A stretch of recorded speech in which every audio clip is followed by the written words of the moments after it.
Come on. Come here. Sit down. Sit down. Okay. So this is basically a video on your 5 basic rites. This is going to be very, very quick because it's so simple. So your first rite is, of course, oxygen. Breathing. Air. Your first rite is air. You can't breathe? Strangle yourself. I bet you can't stand more than a minute and a half before you release because you need it. Without that, you ain't going to survive. Okay? That's the first one. Second is shelter. In North America, definitely, because you could die without shelter faster than you can die without food or water. Shelter. You expose the elements. Clothing and housing. Straight up. Those are rights. The other one would be, I'm going to put water. Why? Because you don't have water within 3 days, you're going to die. And that's like extreme.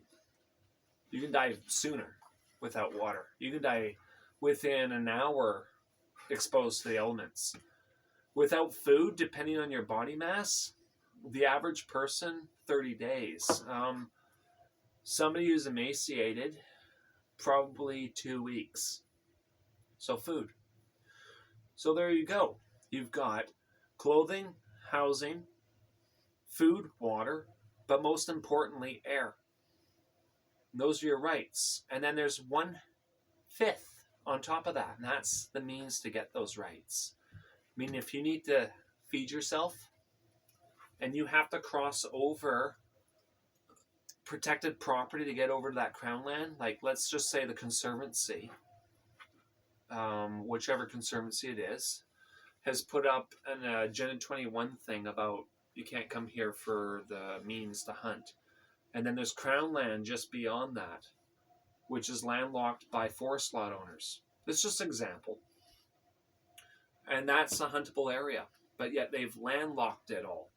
And they're saying you can't come through here with the firearms in the means to, well, guess what? That's a defiance of rights. Straight up.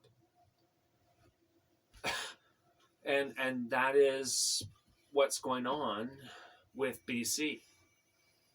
100%. And when we've got rights, we got now 5 rights because of this one added to it, which is you're blocking ways. And it's like, no, you have these 4 rights and you have a 5th right to get those 4 rights. Plain and simple. Argue with me, you're a fucking idiot. That's all I'm going to say. Have a nice day.